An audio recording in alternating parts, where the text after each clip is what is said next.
Bismillahirrahmanirrahim. Assalamualaikum warahmatullahi wabarakatuh. Alhamdulillah. Alhamdulillahillazi khalaqal mauta wal hayata liyabluwakum ayyukum ahsanu amala. Asyhadu an la ilaha illallah wahdahu la syarikalah wa asyhadu anna Muhammadan abduhu wa rasuluhu la nabiyya ba'dah. Allahumma shalli ala Muhammad wa ala alihi wa sahbihi ajmain amma ba'du. Qala Allah Ta'ala fi kitabillah a'udzubillahi minasyaitonir rajim. Bismillahirrahmanirrahim. Subhanallazi asra bi 'abdihi lailam minal masjidil harami ilal masjidil aqsa allazi barakna haulahu linuriyahu min ayatina innahu huwas samiul basir. Kaum muslimin pencinta ilmu yang dirahmati oleh Allah Subhanahu wa taala, pertama kali mari kita menyampaikan puji syukur alhamdulillah kepada Allah Subhanahu wa taala. Kita masih diberikan izin untuk hidup, izin untuk beribadah dan beraktivitas lainnya. Semoga hidup kita ini selalu menjadi ibadah kepada Allah Subhanahu wa taala sebagaimana tujuan penciptaan kita. Wa ma khalaqtul jinna wal insa illa liya'budun. Kaum muslimin, topik kita hari ini adalah hakikat Isra Mi'raj. Di ayat yang kita bacakan di awal tadi, Allah berfirman dalam surat Al-Isra ayat 1. Subhanallazi asra bi'abdihi.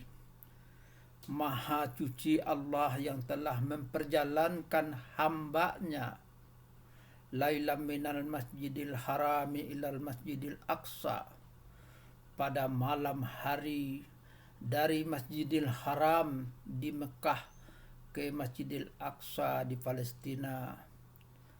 Allazi barakna haulahu linuriyahu min ayatina, yang telah kami berikan di sekelilingnya keberkahan agar kami perlihatkan kepadanya sebahagian tanda-tanda kekuasaan kami. Innahu huwas samiul basir. Sesungguhnya Allah yang maha mendengar lagi maha melihat. Kaum muslimin, di ayat itu ada beberapa kata kunci untuk kita memahami hakikat Isra. Pertama, asra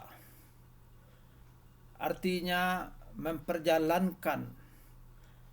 Berarti ada subjek yang memperjalankan, yaitu Allah Subhanahu wa taala, dan ada objek yang diperjalankan, yaitu Nabi kita Muhammad sallallahu alaihi wasallam.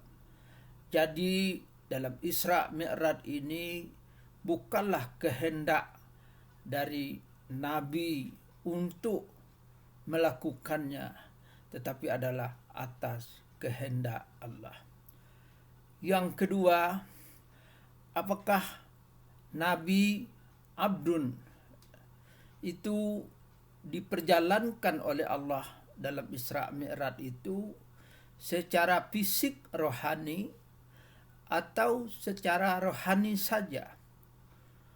Kalau kita menggunakan akal dan empiris, tidak mungkin perjalanannya secara fisik dan rohani dalam waktu yang sangat singkat. Tetapi kalau kita menggunakan rasa iman, rasa keyakinan dengan kekuasaan Allah, maka Nabi Muhammad Isra Mi'raj itu bisa kita terima secara fisik dan rohani. Sebab bila Allah berkehendak untuk sesuatu, Allah cukup berkata kun fayakun.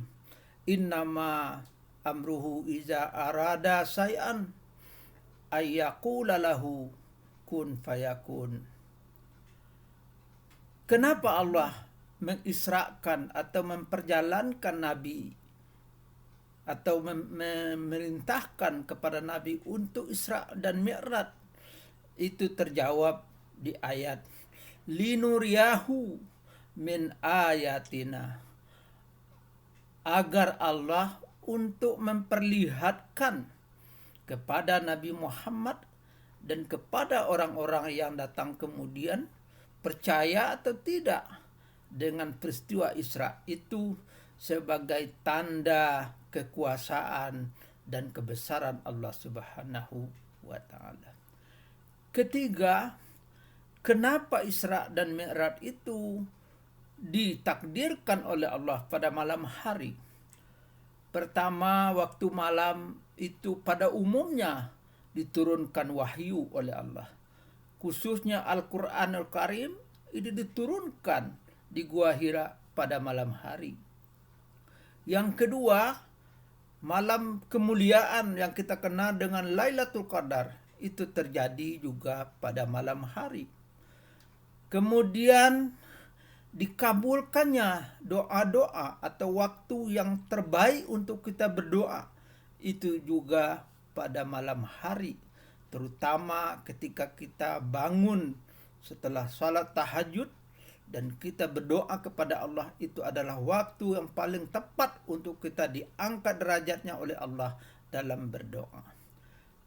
Selanjutnya adalah karena malam hari itu terjadi kesegaran kita dalam berpikir karena kesibukan dalam urusan pekerjaan pada siang hari. Dan yang gak kalah pentingnya adalah karena malam itu lebih kusuk, lebih tenang untuk kita melakukan berbagai aktivitas ibadah. Terakhir adalah untuk menguji keyakinan. Karena kalau di siang hari Allah memilih peristiwa Isra Mi'raj itu, tentu dengan perjalanan yang singkat akan semakin banyak orang yang tidak percaya. Karena itu Nabi dipilih oleh Allah untuk Isra Mi'raj di dalam atau pada malam hari agar menguji siapa yang percaya dan siapa yang tidak percaya. Kaum muslimin, tujuan utama dari Isra Mi'raj itu adalah Nabi kita menerima langsung perintah salat 5 waktu. Berbeda dengan ibadah-ibadah lainnya, kewajiban itu diterima oleh Nabi kita melalui perantaraan Jibril. Tetapi salat tidak. Nabi yang langsung menerima dari Allah Subhanahu wa taala melalui Isra Mi'raj di Lauh Mahfuz.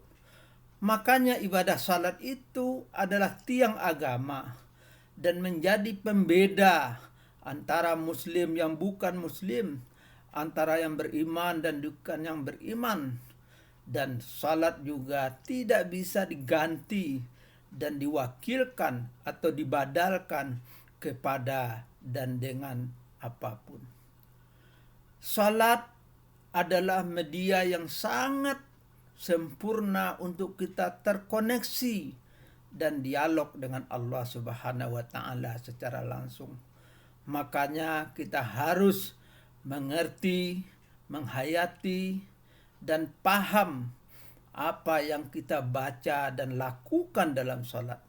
Jangan kita salat seperti orang mabuk atau orang yang tidak sadar, yang tidak tahu apa dan bagaimana dilakukannya dalam salat. Salat yang dipahami makna eksoterisnya, yaitu makna lahirnya, dan makna esoterisnya, makna batinnya. Salat yang seperti itulah yang akan mampu memperisai kita dari perbuatan keji dan perbuatan mungkar.